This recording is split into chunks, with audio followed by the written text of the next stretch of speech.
When I first examined the early datasets on C2014 UN271 Bernardinelli Bernstein, I felt a familiar tightening behind the eyes, the same subtle shift I experienced when I analyzed the first light curves of Oumuamua.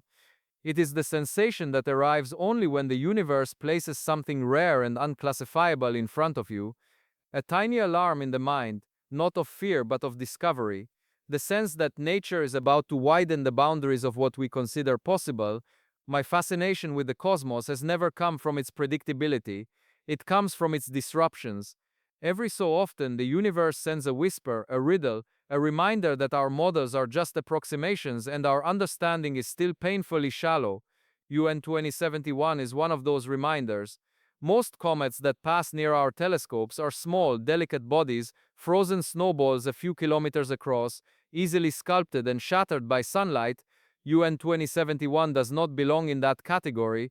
It is an 80-150-kilometer leviathan, a miniature world drifting through interstellar currents, carrying chemical signatures older than the Earth itself. Objects of this scale almost never reveal themselves, not because they are rare, but because we lacked the sensitivity to notice them before now. The moment astronomers reconstructed its orbit, they realized it originated far beyond anything familiar, past Pluto's frigid plains, past the Kuiper Belt's icy rubble, past the scattered disk's distant debris. Its birthplace lies in a realm so remote that sunlight becomes a memory. The Oort cloud, the vast spherical shell where trillions of icy relics sleep in darkness, yet even the Oort cloud may not fully explain this object. UN271 appears to have drifted outward to nearly 60,000 astronomical units, a distance where our sun is reduced to a dim point of light. At that fringe, the galaxy's tides tug almost as strongly as our star does. It is possible, perhaps even likely, that this giant was nudged inward by gravitational waves of the Milky Way itself, a traveler set in motion by cosmic forces operating on incomprehensible timescales.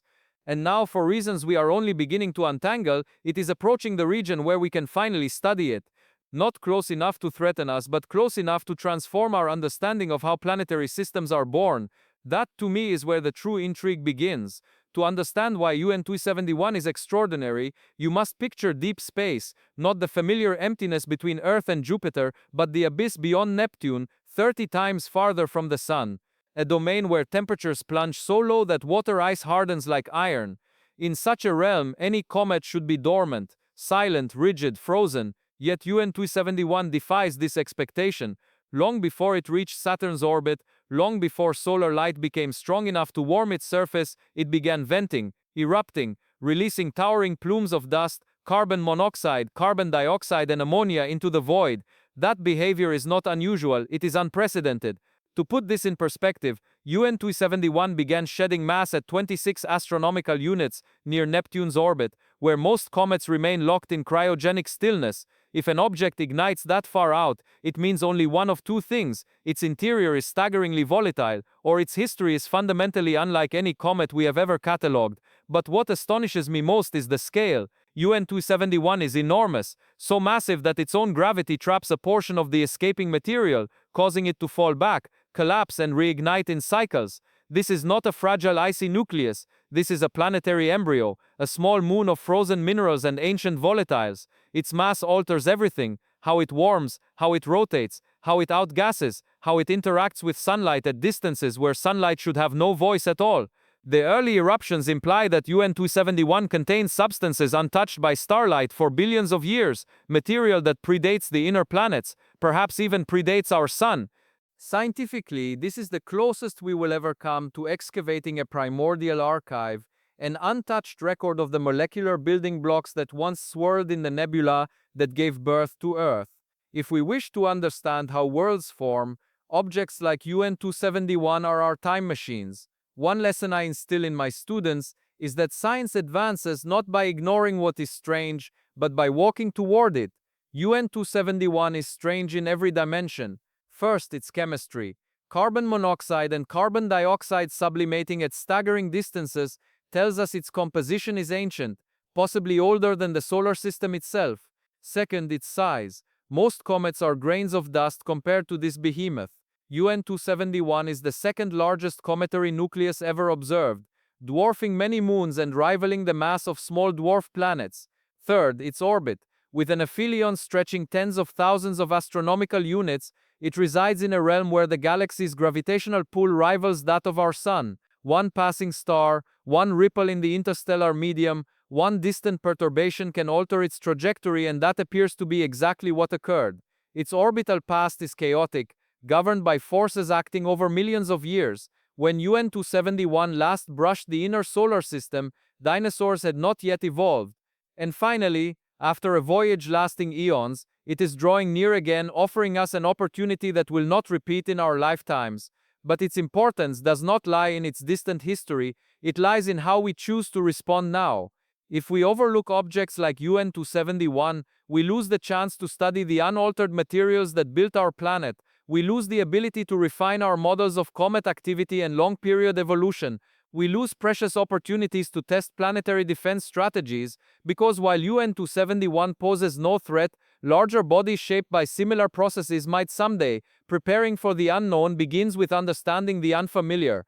People often misinterpret my fascination with unusual cosmic bodies. They assume I am searching for extraterrestrial engineering. The truth is far more subtle. What compels me is the evidence, especially the evidence that refuses to behave the way we expect. Objects like Oumuamua, Three-Eye Atlas, and now UN271 remind us of a simple rule: curiosity must never be replaced by comfort.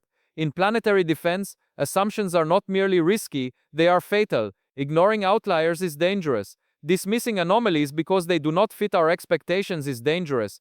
UN271 poses no physical danger by proximity, it will never come close to Earth, but it is dangerous in another far more revealing way. It exposes how unprepared we still are when it comes to detecting, characterizing, and understanding massive, fast-moving visitors from the deep outskirts of the solar system.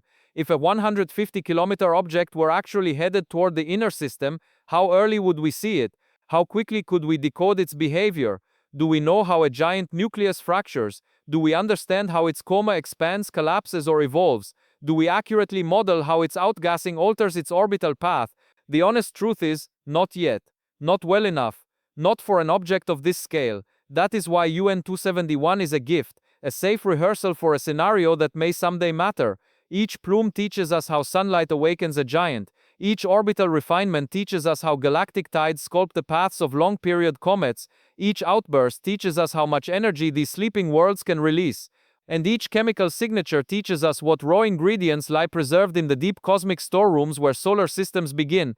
These lessons are not academic, they are preparation. They are groundwork for a future in which humanity becomes capable of defending its home. I often remind students, nature owes us nothing. The universe does not promise order. It is not obligated to behave according to our models. UN271 embodies that truth. Its orbit is almost perpendicular to the planetary plane. It descended from above the solar system, swept beneath it, and is now climbing upward again, a graceful arc shaped by the subtle, endless pull of the galaxy. As I speak, the comet is positioned directly below the inner solar system, a geometric alignment we rarely witness. Its sheer size gives it a measurable gravitational effect on the dust and charged particles around it. Its charcoal dark surface absorbs sunlight unpredictably. Its jets can nudge its motion in ways our models still struggle to replicate. It is a natural experiment in motion, a laboratory drifting through space, and in the years ahead, as it approaches perihelion in 2031, the questions multiply. Will the outbursts intensify? Will its volatile layers erupt more violently? Will its brightness spike? Will its rotation shift? Will the nucleus fracture? Will the coma expand until it dwarfs planets? We do not know, and that uncertainty is not a flaw, it is the very engine of scientific discovery. UN271 forces us to re-evaluate old assumptions. It shows us that the outer solar system is far more alive than we once believed. It proves that enormous bodies can drift unseen for eons, then return without warning.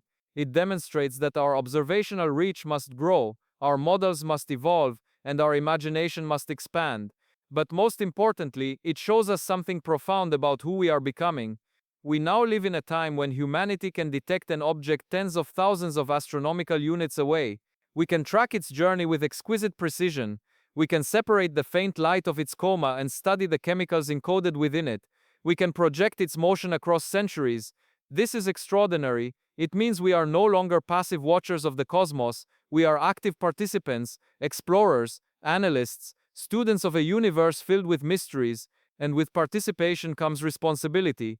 UN271 is not a threat, but it is a test of our curiosity, a test of our readiness, a test of whether we are willing to confront the unknown with humility, patience, and courage. If we learn from it, we become wiser. If we ignore it, we remain blind to possibilities. The universe offers its lessons in unexpected packaging. Sometimes the gift is small, meteor fragments falling quietly into the sea. Sometimes it is brief, an interstellar object slipping through our skies before we can react. And sometimes the gift is vast, like this colossal comet emerging from a darkness few instruments have ever penetrated. Each messenger carries information, each messenger carries history, each messenger carries an opportunity to grow. As I contemplate UN271, I return to a principle I hold close. Evidence, not authority, must guide the future of science. This comet reminds us why. If we cling to assumptions, we dismiss anomalies as noise.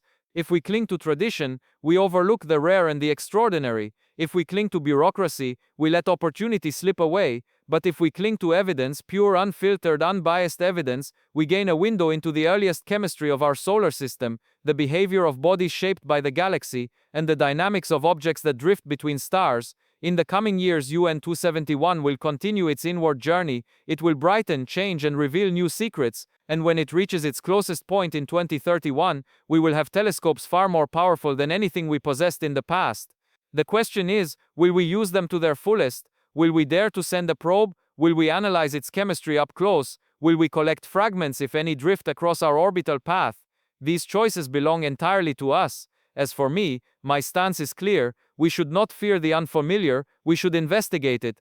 We should not assume simplicity, we should measure complexity. We should not ignore anomalies, we should value them. UN271 is more than a comet. It is a messenger from a realm we may never reach, a relic older than Earth, older than the sun, older than everything we call human. And now, for a fleeting moment in cosmic time, it is close enough to share its story.